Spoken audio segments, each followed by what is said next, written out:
When shall we baptize a person? What is the perfect time of his baptism? A. In his infanthood. B. In his adulthood. Or C. At the moment he accepts and believes on the Lord Jesus Christ. Good news, we have an answer.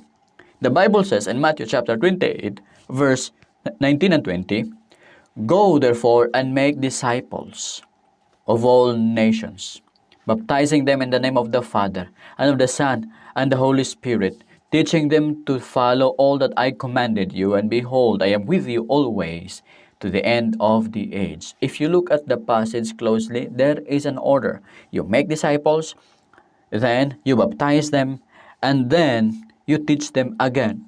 Now, the people, the delegate, must hear the gospel first before he undergoes to baptism.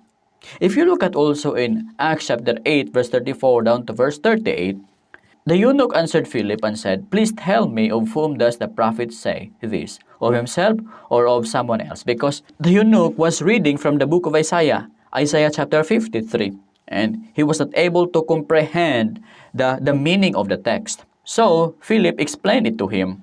Then Philip opened his mouth, and beginning from that scripture, he preached Jesus to him. He preached Jesus because Isaiah chapter 53 was all about Jesus. And of course, the eunuch accepted the message. He believed in Jesus. And 36, as they went along the road, they came to some water. And the eunuch said, Look, water! What prevents me from being baptized? Now, he heard about the good news, and after it, he decided to get baptized. And he ordered that the chariot stop, and they both went down into the water. And Philip baptized him. Now, if you look at the passage or the story of the passage, you can see that there is a preaching first. The eunuch heard the message first, and after it, he decided to get baptized. And then, Philip baptized him. And also, if you look at in Acts chapter 10, verse 44 down to verse 48, this is the story of Peter and the centurion. While Peter was still speaking, Peter was invited to speak to them. So Peter spoke a message to them. And while Peter was still speaking these words in verse 44, the Holy Spirit fell upon all of those who were listening to the message. Wow! These people believe in his gospel. So, God gifted them the Holy Spirit. Verse 45, all the Jewish believers who came with Peter were amazed. They were so shocked. They cannot believe that the Lord God gave the Holy Spirit also to the Gentiles. They thought that the gift of the Holy Spirit was only for the Jews, but they were mistaken. Continue, because the gift of the Holy Spirit had also been poured out on the Gentiles. Verse 46, for they were hearing them speaking with tongues and exalting God. Now, these people spoke in tongues, known tongues or known languages. Then Peter responded, surely no one can refuse the water for these to be baptized, who have received the Holy Spirit just as we did. Can he? So because these people received the message, believed in it, and received the Holy Spirit already, Peter decided to baptize these people. So, this is the order. First, there is a preaching.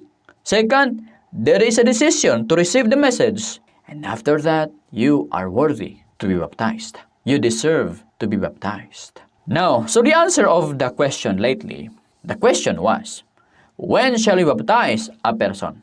What is the perfect time of his baptism? The answer is letter C. At the moment of his acceptance, at the moment that he accepts and believes on the Lord Jesus Christ, now he is worthy, he deserves to get baptized. What can we say about these actions, about these practices? They are baptizing the children, the infants. It is very wrong. Why? Because that child has no decision to accept Jesus or to reject Jesus. That child is innocent. Baptism must be individual decision of the delegate. It is not the decision of the priest, of the pastor, or of the parents. It is the decision of an individual who wanted to get baptized. Now maybe you ask, how can we save that infant, that child, if we don't baptize the child with water? The answer to that question is this: we don't need water to save that person. We only need the blood of Jesus Christ to save him. Ephesians 1:7, in him we have redemption through his blood, the forgiveness of our wrongdoings according to the riches of his grace. We have redemption, salvation, according to his blood, not according to the water baptism. But you know what? If you read Matthew chapter 19, verse 14, the Bible says in that passage, leave the children alone. Do not forbid them to come to me, for the kingdom of heaven belongs to such as this.